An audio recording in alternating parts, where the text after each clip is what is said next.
I'm Fraser Simons. Today I'm going to be talking about Lolita, specifically a Medium article that I just published today, Monday.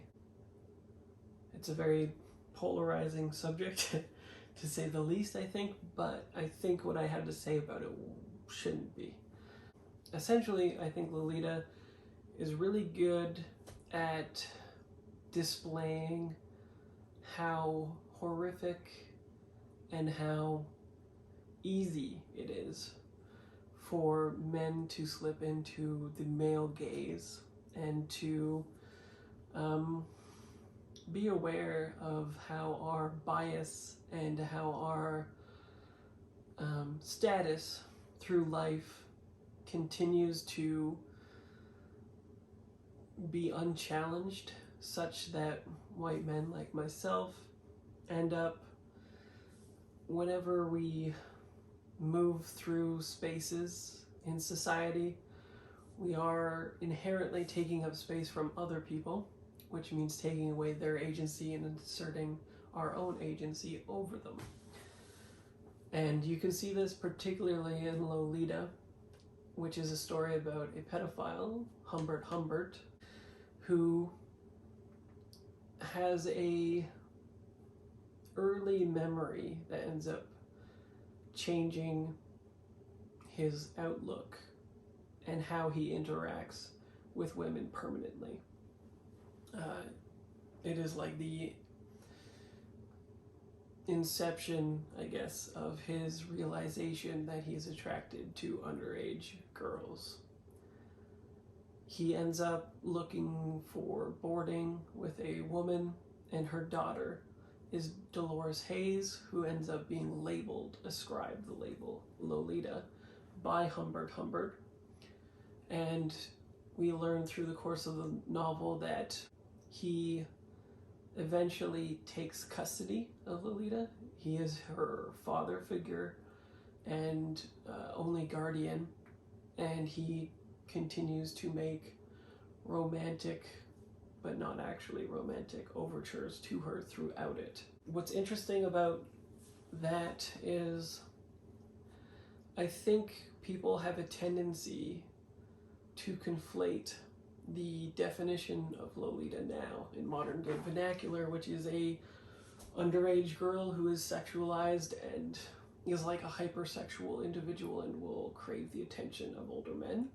And so when I went into Lolita, I thought that's what the storyline would be, but it's not. You can see Dolores continually trying to rebuff Humbert as best as she can, despite her limited tool set in being a juvenile to do so. She never solicits him, and what's more is the entire novel is through the lens of Humbert, which is why it is so disturbing to experience it, intentionally disturbing. Even he, throughout his own narration, knows that he is the villain of the story, and sometimes he will be trying to convince the reader that he is the non-villain, but we know that that is a delusion of his that he tries to perpetuate, because the manuscript / novel that we are reading is a petition to the court to explain why it is he has done those things to Dolores. So right away, even in the first paragraph, we know that Humbert is a liar.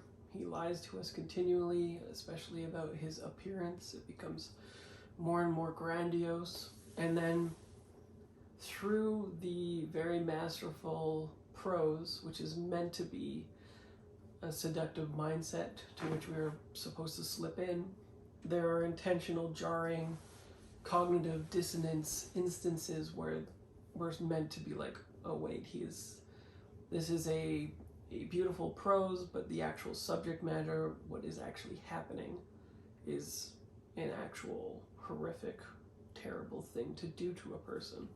So I think importantly, I understand why women wouldn't want to read this story. It's very much, why would a woman want to go through and read a POV for a story where they already know that they have to perform a certain way in patriarchal society to rebuff the same sort of sexualization and same sort of characterization that Humbert Humbert projects onto Lolita and other women in the story. So I completely empathize and understand why a woman just wouldn't want to read that, but as I said before, I think it's valuable for men to read it and experience sort of just how disgusting our own socialization around the sexualization of women is. We can see this in society in the definition of Lolita, right? What has been taken away from a story about a victim is that she was the one who was asking for it, which is, in the time of Me Too, we understand to be something that is not true. Minors cannot give consent, and also we just know that men navigate spaces where they do terrible things to women, and men around them continue to enable that behavior. What I want to make clear about this is that when you're reading it, I don't think a man could read this text and be on board with Humbert Humbert and what he is doing, what he's thinking, what he is saying, and that jarring aspect of the text for men is helpful in understanding our own male gaze. And I think that it's an invitation on thinking about perception, which is the title of the Medium article that I wrote. We should be thinking critically about how we perceive the world and about how we interact with women, because if we are only performing our gender towards women, we can see that we're not really actually interacting with them in a meaningful way, and therefore not understanding them, and therefore not ever having a meaningful relationship with the person that we are trying to, which I think is a very big indication of why men, millennials such as myself, older and younger, feel so lonely and detached from the world. We're not socialized and given the tools to perceive the world correctly, or even want to empower the agency of other people around us in order to facilitate good interactions, good being. We are actually learning and perceiving the person that we are interacting with in a real way. There's two halves of the equation: what we see them as and who they actually are, and how they articulate that to us. And I think that is a major thing that is explored in Lolita, regardless of whether you end up enjoying the text or not. For my part, I think part of the horror of the text is that it is so well written that you do become engrossed, and you do start to think of him not as villainous until there is another moment of jarring dissonance that communicates to you that, oh wait, I'm reading the perspective of a villain and not a, grandiose socialite who is making his way through the world, performing his gender in such a way that we are endeared to him. So that's just the main thing that Lolita made me think about. I'm sure I've articulated it much better in my writing on the piece, so I'll keep that below.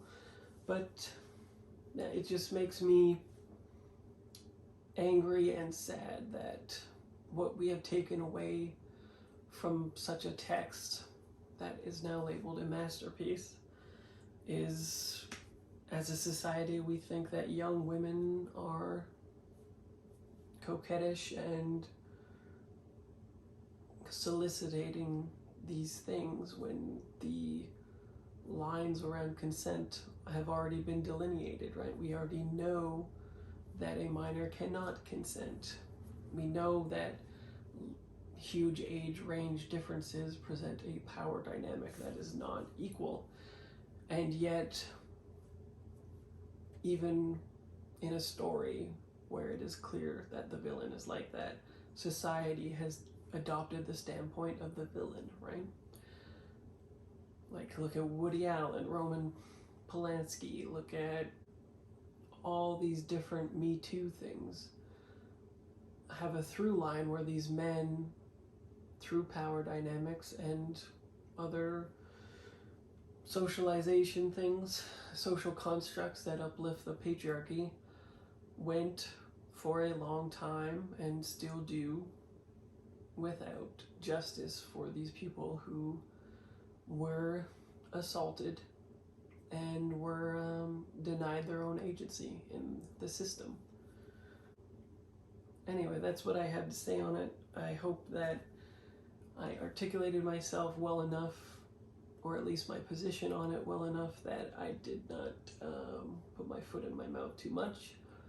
And I think that there is a real conversation to be had around Lolita that doesn't really happen because, again, I'm a millennial and my interpretation of that story was the opposite of what actually happened, which is why I put it off for so long in reading it.